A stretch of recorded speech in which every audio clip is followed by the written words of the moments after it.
ನೀವು ನೋಡ್ತಾ ಇದ್ದೀರಾ ಮೈಂಡ್ ಇಟ್ ಮೀಡಿಯಾ. ನಾನು ಸಮೀನಾ. ಇವತ್ತು ಡಿಸೆಂಬರ್ 31, 2024ನೇ ವರ್ಷದ ಕೊನೆಯ ದಿನ. ಎಲ್ಲರೂ ಹೊಸ ವರ್ಷ ಬರಮಾಡ್ಕೊಳ್ಳೋಕೆ ತಯಾರಿ ಮಾಡ್ತಿದ್ದಾರೆ. ಬಟ್ ಎಲ್ಲರೂ ಸುರಕ್ಷಿತವಾಗಿ ಸೆಲೆಬ್ರೇಟ್ ಮಾಡಿ. ಪೊಲೀಸರು ಕೊಟ್ಟಿರುವ ರೂಲ್ಸ್ ಅಂಡ್ ರೆಗ್ಯುಲೇಷನ್ ಅನ್ನ ಫಾಲೋ ಮಾಡಿ. ಯಾರಿಗೂ ತೊಂದರೆ ಕೊಡದೆ, ನೀವು ತೊಂದರೆಗೆ ಒಳಗಾಗದೆ ಸೇಫ್ ಆಗಿ ಸೆಲೆಬ್ರೇಟ್ ಮಾಡಿ. ಇನ್ನು ಈ ಬಾರಿ ಹಲವು ವರ್ಷಗಳ ನಂತರ ಕಡಲ ತೀರಗಳಲ್ಲೂ ನ್ಯೂ ಇಯರ್ ಸೆಲೆಬ್ರೇಷನ್ಗೆ ಅವಕಾಶ ಮಾಡಿಕೊಡಲಾಗಿದೆ. ಬಟ್ ಕೆಲವು ರೂಲ್ಸ್ ಇದೆ, ಅದನ್ನ ಎಲ್ಲರೂ ಫಾಲೋ ಮಾಡಲೇಬೇಕು. ಹಾಗಾದ್ರೆ ಕರಾವಳಿ ತೀರದಲ್ಲಿ ಸೆಲೆಬ್ರೇಷನ್ಗೆ ಏನೇನ್ ರೂಲ್ಸ್ ಇದೆ ಅಂತ ನಮ್ಮ ವಿಡಿಯೋದಲ್ಲಿ ತಿಳಿಸ್ತೀವಿ. 2024ರ ವರ್ಷ ಹೇಗ್ ಬಂತು ಹೇಗ್ ಹೋಯ್ತು ಗೊತ್ತಾಗ್ಲೇ ಇಲ್ಲ. ಹಲವು ನೋವುಗಳು ಮಧ್ಯೆ ಮಧ್ಯೆ ಸಂತೋಷ ಎಲ್ಲ ಈ ವರ್ಷದಲ್ಲಿತ್ತು. ಈ ವರ್ಷದ ಕಹಿ ಅನುಭವಗಳನ್ನು ಮರೆತು ಸಿಹಿ ಅನುಭವಗಳನ್ನು ತೆಗೆದುಕೊಂಡು 2025ಕ್ಕೆ ಕಾಲಿಡೋಣ. ನಮ್ಮ ಸೆಲೆಬ್ರೇಷನ್ಗೆ ಅಂತ ಪೊಲೀಸರು ಪಾಪ ತಮ್ಮ ಕುಟುಂಬದವರ ಜೊತೆ ನ್ಯೂ ಇಯರ್ ಸೆಲೆಬ್ರೇಟ್ ಮಾಡದೆ ನಮಗೋಸ್ಕರ ಸೆಕ್ಯೂರಿಟಿ ಕೆಲಸದಲ್ಲಿ ನಿರತರಾಗಿರ್ತಾರೆ. ದಯವಿಟ್ಟು ಅವರ ಸಲಹೆ ನಿರ್ದೇಶನಗಳನ್ನ ಫಾಲೋ ಮಾಡಿ. ಅವರೊಂದಿಗೆ ಯಾರೂ ಕೂಡ ಕಿರಿಕ್ ಮಾಡೋಕೆ ಹೋಗಬೇಡಿ. ಕಿರಿಕ್ ಮಾಡಿದ್ರೂ ನಿಮಗೆ ಹೊಸ ವರ್ಷದ ಆರಂಭದಲ್ಲೇ ತೊಂದರೆ ಆಗುತ್ತೆ ಜೋಪಾನ. ಯಾರೂ ಕಂಠಪಟ್ಟೆ ಕುಡಿದು ಅಸಭ್ಯ ವರ್ತನೆ ಮಾಡಬೇಡಿ. ಕುಡಿದು ಡ್ರೈವ್ ಮಾಡಬೇಡಿ. ನೀವು ಸುರಕ್ಷಿತವಾಗಿರಿ, ಬೇರೆಯವರಿಗೂ ತೊಂದರೆ ಕೊಡಬೇಡಿ. ಇನ್ನು ಹೊಸ ವರ್ಷ ಬರಮಾಡ್ಕೊಳ್ಳೋಕೆ ಪ್ರಮುಖ ನಗರಗಳಲ್ಲಿ ತಯಾರಿಯೆಲ್ಲ ಮಾಡ್ಕೊಂಡಿದ್ದಾರೆ. ಹಾಗೆ ಕಡಲ ತೀರದಲ್ಲೂ ಸೆಲೆಬ್ರೇಷನ್ಗೆ ಅವಕಾಶ ಕೊಟ್ಟಿದ್ದಾರೆ. ಕಳೆದ ಹಲವು ವರ್ಷಗಳಿಂದ ಅವಕಾಶ ಇರಲಿಲ್ಲ, ಬಟ್ ಈ ಬಾರಿ ಅವಕಾಶ ಕೊಟ್ಟಿದ್ದಾರೆ. ಹಾಗೆ ಕೆಲವು ಸ್ಟ್ರಿಕ್ಟ್ ಕಂಡೀಷನ್ಗಳನ್ನು ಹಾಕಿದ್ದಾರೆ. ಅದೇನು ಅಂತ ಮುಂದೆ ಹೇಳ್ತಾ ಹೋಗ್ತೀನಿ ನೋಡಿ. ಉಡುಪಿ ಜಿಲ್ಲಾ SP ಆಗಿರುವ ಡಾಕ್ಟರ್ ಅರುಣ್ ಅವರು ಕೆಲವು ನಿರ್ದೇಶನಗಳನ್ನು ನೀಡಿದ್ದಾರೆ. ರಾತ್ರಿ ನಿಮ್ಮ ಸೆಲೆಬ್ರೇಷನ್ ಏನಿದ್ರು 12ರವರೆಗೆ ಮುಗಿಬೇಕು. 12ವರೆ ತನಕ ಮಾತ್ರ ಹೊಸ ವರ್ಷ ಆಚರಣೆಗೆ ಅವಕಾಶ ಕೊಟ್ಟಿರೋದು. ಇನ್ನೊಂದು ಪ್ರಮುಖ ಕಂಡೀಷನ್ ಏನಂದ್ರೆ, ರಾತ್ರಿ 10 ಗಂಟೆ ತನಕ ಮಾತ್ರ ಮೈಕ್ ಸೆಟ್ ಬಳಕೆ ಮಾಡೋಕೆ ಅವಕಾಶ ಇರುತ್ತೆ. ಯಾಕಂದ್ರೆ ಸುಪ್ರೀಂ ಕೋರ್ಟ್ ಆದೇಶದಂತೆ 10 ಗಂಟೆಯ ನಂತರ ಧ್ವನಿವರ್ಧಕ ಬಳಸೋವಂತಿಲ್ಲ. ಅಂದ್ರೆ DJ ಗೀಜೆ ಏನೇ ಇದ್ರೂ 10 ಗಂಟೆಗೆ ಮುಗಿಬೇಕು, ಕ್ಲೋಸ್ ಆಗಬೇಕು.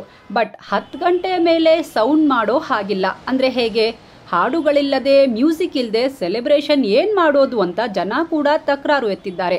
ಬಟ್ ಸಂಜೆ ನಂತರ ಏನಾದರೂ ರೂಲ್ಸ್ ಸಡಿಲ ಮಾಡ್ತಾರಾ ನೋಡಬೇಕು. ಇನ್ನು ಹೊಸ ವರ್ಷದ ಸಂದರ್ಭದಲ್ಲಿ ಅಪಘಾತಗಳ ಸಂಖ್ಯೆ ಹೆಚ್ಚಳವಾಗೋ ಸಾಧ್ಯತೆ ಇರುತ್ತೆ. ಹಾಗಾಗಿ ವಾಹನ ಸವಾರರಿಗೂ ಕೆಲವು ನಿರ್ದೇಶನಗಳನ್ನು ಹಾಕಿದ್ದಾರೆ. ಯಾರೂ ಕುಡಿದು ವಾಹನ ಓಡಿಸೋ ಹಾಗಿಲ್ಲ. ಯಾರಾದರೂ ಡ್ರಂಕ್ ಅಂಡ್ ಡ್ರೈವ್ನಲ್ಲಿ ತಗ್ಲಾಕೊಂಡ್ರೆ ನಿಮ್ಮ ಲೈಸೆನ್ಸ್ ಕ್ಯಾನ್ಸಲ್ ಆಗುತ್ತೆ, ಹುಷಾರ್. ಇನ್ನು 2 ವೀಲರ್ ಓಡಿಸೋರು ಕಡ್ಡಾಯವಾಗಿ ಹೆಲ್ಮೆಟ್ ಧರಿಸಬೇಕು. ಕಾರ್ ಸವಾರರು ಕಡ್ಡಾಯವಾಗಿ ಸೀಟ್ ಬೆಲ್ಟ್ ಹಾಕ್ಕೊಳ್ಳೇಬೇಕು ಅಂತ ಪೊಲೀಸರು ಸೂಚನೆ ಕೊಟ್ಟಿದ್ದಾರೆ. ಇದರ ಜೊತೆಗೆ ಅಲ್ಲಿ ಪಾರ್ಟಿ ಇದೆ, ಇಲ್ಲಿ ಪಾರ್ಟಿ ಇದೆ, ಬನ್ನಿ ಆನ್ಲೈನ್ನಲ್ಲಿ ರಿಜಿಸ್ಟರ್ ಮಾಡ್ಕೊಳ್ಳಿ ಅಂತ ಕೆಲವು ಮೆಸೇಜಸ್ ಬರುತ್ತೆ. ಆ್ಯಂಡ್ ವಿಶ್ ಮೆಸೇಜಸ್ಗಳು ಬರುತ್ತವೆ. ಅಂತಹ ಮೆಸೇಜ್ಗಳ ಬಗ್ಗೆ ಜಾಗರೂಕರಾಗಿರುವಂತೆಯೂ ಸೂಚಿಸಿದ್ದಾರೆ. ವಾಟ್ಸಪ್ನಲ್ಲಿ APK ಫಾರ್ಮ್ಯಾಟ್ನಲ್ಲಿ ಮೆಸೇಜ್ಗಳು ಬಂದರೆ ಅದನ್ನು ಓಪನ್ ಮಾಡಬೇಡಿ. ಅಪರಿಚಿತ ಮೆಸೇಜ್ಗಳು ಮತ್ತು ಲಿಂಕ್ಗಳ ಮೇಲೆ ಕ್ಲಿಕ್ ಮಾಡಬೇಡಿ ಅಂತಾನೂ ಸೂಚನೆ ಕೊಟ್ಟಿದ್ದಾರೆ.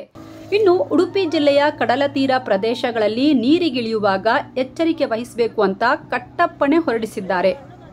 ಜನಸಂದಣಿ ಹೆಚ್ಚಾಗುವ ನಿರೀಕ್ಷೆಯಲ್ಲಿ ಬೀಚ್ಗಳಲ್ಲಿ ಪೊಲೀಸ್ ಭದ್ರತೆ ಹೆಚ್ಚಳ ಮಾಡಲಾಗಿದೆ.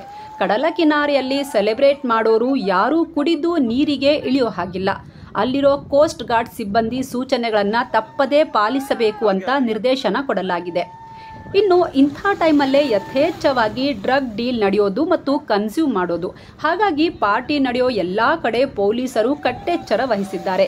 ಇನ್ನು ಅಪಾರ್ಟ್ಮೆಂಟ್ಗಳಲ್ಲಿ, ಹೋಮ್ ಸ್ಟೇಗಳಲ್ಲಿ ಯಾವುದೇ ಅನೈತಿಕ ಚಟುವಟಿಕೆ, ರೇವ್ ಪಾರ್ಟಿ ನಡೆಯದಂತೆ ಪೊಲೀಸ್ ಇಲಾಖೆ ಕಣ್ಣಿಟ್ಟಿದೆ.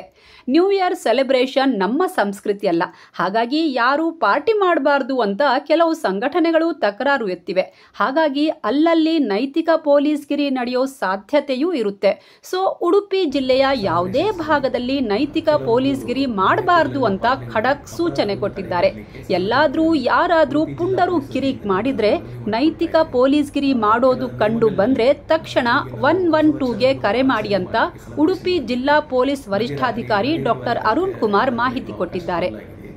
ಇನ್ನು ಕೋಲಾರ ಜಿಲ್ಲೆಯ ಮುಳಬಾಗಿಲು ತಾಲೂಕಿನ ಕೊತ್ತೂರು ಗ್ರಾಮದ ಮುರಾರ್ಜಿ ದೇಸಾಯಿ ವಸತಿ ಶಾಲೆ ಮಕ್ಕಳನ್ನ ಸ್ಕೂಲ್ ಟ್ರಿಪ್ಗೆ ಅಂತ ಕರ್ಕೊಂಡು ಹೋಗಿದ್ದಾಗ ಸಂಜೆ ಟೈಮಲ್ಲಿ ಸುಮಾರು 54 ವಿದ್ಯಾರ್ಥಿನಿಯರು ಮುರುಡೇಶ್ವರ ಕಡಲ ತೀರದಲ್ಲಿ ಆಟವಾಡೋಕೆ ಇಳಿದಿದ್ರು. ಆದರೆ ಈ ವೇಳೆ ಸಮುದ್ರದ ಅಲೆಗಳ ಹೊಡೆತಕ್ಕೆ ಸಿಕ್ಕಿ ಸುಮಾರು 7 ವಿದ್ಯಾರ್ಥಿನಿಯರು ಹಾಗೂ ಓರ್ವ ಶಿಕ್ಷಕರು ನೀರು ಪಾಲಾಗಿದ್ರು. ಇದನ್ನ ನೋಡಿದ ತಕ್ಷಣ ಸ್ಥಳೀಯರು 3 ವಿದ್ಯಾರ್ಥಿನಿಯರು ಮತ್ತು ಒಬ್ಬ ಟೀಚರ್ ಅನ್ನ ರಕ್ಷಿಸಿದ್ರು. ಆದರೆ ಇನ್ನುಳಿದ 3 ವಿದ್ಯಾರ್ಥಿನಿಯರು ಸಾವನ್ನಪ್ಪಿದ್ರು. ಈ ಘಟನೆಗೆ ಶಿಕ್ಷಕರೇ ಕಾರಣ ಅಂತ ಆರೋಪಿಸಲಾಗಿತ್ತು. ಈ ಘಟನೆ ಆದ್ಮೇಲೆ ಜಿಲ್ಲಾಡಳಿತ ತಾತ್ಕಾಲಿಕವಾಗಿ ಮುರುಡೇಶ್ವರ ಕಡಲ ತೀರಕ್ಕೆ ಪ್ರವಾಸಿಗರಿಗೆ ನಿರ್ಬಂಧ ವಿಧಿಸಿತ್ತು. ಅಲ್ಲದೆ ಮುಂದಿನ ಆದೇಶದವರೆಗೂ ಕಡಲ ತೀರಕ್ಕೆ ಯಾರೂ ಹೋಗಬಾರ್ದು, ಪ್ರವಾಸಿಗರು ಹೋಗಬಾರ್ದು ಅಂತ ನಿರ್ಬಂಧ ಹೇರಿತ್ತು. ಆದರೆ ಇವತ್ತು ಹೊಸ ವರ್ಷಾಚರಣೆಗೋಸ್ಕರ ಜಿಲ್ಲಾಡಳಿತ ಮುರುಡೇಶ್ವರ ಕಡಲ ತೀರಕ್ಕೆ ಹೇರಿದ್ದ ನಿರ್ಬಂಧವನ್ನ ವಾಪಸ್ ಪಡ್ಕೊಂಡಿದೆ. ಹೀಗಾಗಿ ಯಾರೆಲ್ಲ ನ್ಯೂ ಇಯರ್ ಸೆಲೆಬ್ರೇಟ್ ಮಾಡೋ ಪ್ಲಾನ್ ಮಾಡಿದ್ದೀರಾ ಅವರೆಲ್ಲ ಮುರುಡೇಶ್ವರ ಬೀಚ್ಗೆ ಹೋಗಿ ಫುಲ್ ಎಂಜಾಯ್ ಮಾಡಬಹುದು. ಆದರೆ ಇದಕ್ಕೂ ಕೆಲವೊಂದು ರೂಲ್ಸ್ ಇದೆ. ಆ ರೂಲ್ಸ್ ಫಾಲೋ ಮಾಡಿಕೊಂಡು ಎಂಜಾಯ್ ಮಾಡಿಕೊಂಡು ಬರಬಹುದು. ಒಟ್ನಲ್ಲಿ 2024 ಮುಗಿದು 2025ಕ್ಕೆ ಕಾಲಿಡೋಕೆ ಕ್ಷಣಗಣನೆ ಸ್ಟಾರ್ಟ್ ಆಗಿದೆ. ಎಲ್ಲರೂ ಖುಷಿಯಾಗಿ ನ್ಯೂ ಇಯರ್ ಬರಮಾಡ್ಕೊಳ್ಳೋಣ. ಮುಂಬರುವ ಹೊಸ ವರ್ಷ ನಿಮ್ಮೆಲ್ಲರ ಬಾಳಲ್ಲಿ ಆರೋಗ್ಯ, ಐಶ್ವರ್ಯ, ಸುಖ, ಶಾಂತಿ, ನೆಮ್ಮದಿಯನ್ನ ತರಲಿ. ಹೊಸ ವರ್ಷದ್ದು ಸೆಲೆಬ್ರೇಷನ್ಸ್ನಲ್ಲಿ ಕೆಲವೊಂದು ನಿಯತಗಳನ್ನು ಪಾಲನೆ ಮಾಡಿ ಅಪರಾಧವನ್ನು ತಡೆಗಟ್ಟಲಿಕ್ಕೆ ಸಾರ್ವಜನಿಕರಲ್ಲಿ ಉಡುಪಿ ಜಿಲ್ಲಾ ಪೊಲೀಸ್ ವತಿಯಿಂದ ನಾನು ಮನವಿ ಮಾಡಿಕೊಳ್ತಾ ಇದ್ದೀನಿ. ಕೆಲವು ನಿಯಮಗಳಲ್ಲಿ ಈಗ ನಾವು ಹೊಸ ವರ್ಷವನ್ನು ಆಚರಣೆ ಮಾಡಲಿಕ್ಕೆ, ಸೆಲೆಬ್ರೇಷನ್ ಮಾಡಲಿಕ್ಕೆ ಮಧ್ಯರಾತ್ರಿ 12:30 ತನಕ ಎಲ್ಲ ಕಡೆಯೂ ಅವಕಾಶ ಕೊಡಲಾಗಿದೆ.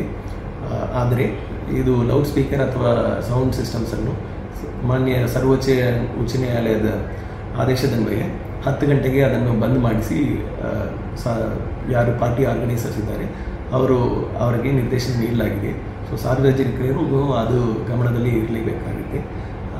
ಅವತ್ತಿನ ದಿವಸ ಹೊಸ ವರ್ಷ ಸಂದರ್ಭದಲ್ಲಿ ಹಿಂದಿನ ವರ್ಷಗಳನ್ನೆಲ್ಲ ಅನಲೈಸ್ ಮಾಡಿದಾಗ ಅವತ್ತಿನ ದಿವಸ ಆಕ್ಸಿಡೆಂಟ್ಸ್ ಭಾಳ ಕಡೆ ಆಗೋದು ಕಂಡು ಬಂದಿದೆ. ಆದರೆ ಇದು ಸಾರ್ವಜನಿಕರು 2 ವೀಲರ್ನಲ್ಲಿ ಟ್ರಾವೆಲ್ ಮಾಡುವವರು ದಯವಿಟ್ಟು ಹೆಲ್ಮೆಟನ್ನು ಯೂಸ್ ಮಾಡಬೇಕು. ಅದೇ ರೀತಿ 4 ವೀಲರ್ನಲ್ಲಿ ಟ್ರಾವೆಲ್ ಮಾಡುವವರು ಸೀಟ್ ಬೆಲ್ಟನ್ನು ಉಪಯೋಗಿಸಬೇಕು. ಅವತ್ತಿನ ದಿವಸ ಯಾರು ಟ್ರಾವೆಲ್ ಮಾಡ್ತಾ ಇದ್ದಾರೋ ಸ್ವಲ್ಪ ಎಚ್ಚರದಿಂದ ಟ್ರಾವೆಲ್ ಮಾಡಬೇಕಾಗಿ ಒಂದು ಮನವಿ ಮಾಡ್ಕೊಳ್ತಾ ಇದ್ದೀವಿ. ಇನ್ನೊಂದು ಇಂಪಾರ್ಟೆಂಟ್ ವಿಷಯ, ಇದು ಸೈಬರ್ ಕ್ರೈಮ್ ರಿಲೇಟೆಡ್ ವಿಷಯ. ಈ ಹೊಸ ವರ್ಷದ ಸಂದರ್ಭದಲ್ಲಿ ಹ್ಯಾಪಿ ನ್ಯೂ ಇಯರ್ ಎಂದು APK ಫೈಲ್ನಲ್ಲಿ ಒಂದು ವಾಟ್ಸಪ್ನಲ್ಲಿ ಅನ್ನೋನ್ ನಂಬರಿಂದ ಮೆಸೇಜ್ ಬರುತ್ತೆ.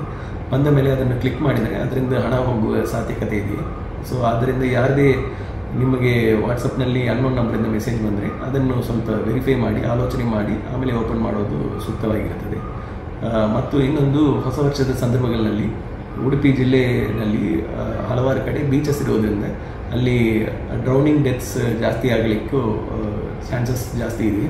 ಆದ್ದರಿಂದ ಯಾರ್ಯಾರು ಬೀಚ್ ಕಡೆ ಹೋಗ್ತಾ ಇದ್ದಾರೆ, ಇಡೀ ಬೀಚ್ ಸ್ಟ್ರೆಚ್ ಸುಮಾರು 100 ಕಿಲೋಮೀಟರ್ ದೂರ ಇರೋದ್ರಿಂದ ಅವರು ಸಾರ್ವಜನಿಕರು ಯಾರು ಹೋಗ್ತಾರೆ ಅವರೇ ಎಚ್ಚರದಿಂದ ಇರಬೇಕಾಗಿ ಕೇಳ್ಕೊಳ್ತಾ ಇದ್ವಿ. ಎಲ್ಲೆಲ್ಲಿ ಮ್ಯಾಕ್ಸಿಮಮ್ ಜನ ಸೇರ್ತಾರೆ ಅಲ್ಲಿ ಪೊಲೀಸ್ ಸಿಬ್ಬಂದಿಗಳು ಮತ್ತು ಚೆಕ್ ಪೋಸ್ಟ್ಗಳನ್ನು ಹಾಕಲಾಗಿದೆ. ಯಾವುದೇನೋ ಇಲ್ಲಿಗಲ್ ಆ್ಯಕ್ಟಿವಿಟೀಸ್ ನಡೀತಾ ಇದೆಯಾ, ರೇವ್ ಪಾರ್ಟೀಸ್ ನಡೀತಾ ಇದೆ ಎಂಬುದ್ರ ಬಗ್ಗೆ ವಿಶೇಷ ತಂಡವನ್ನು ರಚನೆ ಮಾಡಲಾಗಿದೆ. ಅವರು ಅಪಾರ್ಟ್ಮೆಂಟ್ಸು ಮತ್ತು ಹೋಮ್ ಸ್ಟೇಸು ಅಥವಾ ಇತರ ಜಾಗಗಳಲ್ಲಿ ಎಲ್ಲಿ ಈ ಥರ ಪಾರ್ಟೀಸ್ ನಡೆಯುತ್ತೋ ಅದನ್ನು ಹೋಗಿ ರೈಡ್ ಮಾಡ್ತಾರೆ. ಮತ್ತು ಅದೇ ರೀತಿಯಲ್ಲಿ ಇದು ಇನ್ನೊಂದು ಇಂಪಾರ್ಟೆಂಟ್ ವಿಷಯ ಏನಂದರೆ, ಈ ಮಾರಲ್ ಪೊಲೀಸಿಂಗ್ ಮತ್ತು ಟೀಸಿಂಗ್ ಸಲುವಾಗಿ ಯಾರಿಗೆ ಸಾರ್ವಜನಿಕರಿಗೆ ಯಾವುದೇನೋ ಇನ್ಫಾರ್ಮೇಷನ್ ಇದ್ದರೆ ತಕ್ಷಣವೇ 112ಗೆ ಕರೆ ಮಾಡುವಂತೆ ಕೋರಿದ್ವಿ. ಅದನ್ನು ನಾವು ಗಂಭೀರವಾಗಿ ಪರಿಗಣಿಸಿ ನಾವು ಸ್ಟ್ರಿಕ್ಟಾಗಿ ಅದರ ಮೇಲೆ ಕ್ರಮ ತಗೊಳ್ತೀವಿ. ಎಲ್ಲರಿಗೂ ಹೊಸ ವರ್ಷದ ಶುಭಾಶಯಗಳು. ತಾವೆಲ್ಲರೂ ಈ ನಿಯಮಗಳನ್ನು ಪಾಲನೆ ಮಾಡಿ ಜಿಲ್ಲಾ ಪೊಲೀಸರಿಗೆ ಸಹಕರಿಸುವಂತೆ ಮತ್ತೊಮ್ಮೆ ಕೋರಿದ್ವಿ. ಎಲ್ಲರಿಗೂ ಮೈಂಡ್ ಇಟ್ ಮೀಡಿಯಾ ಕಡೆಯಿಂದ ಹ್ಯಾಪಿ ನ್ಯೂ ಇಯರ್.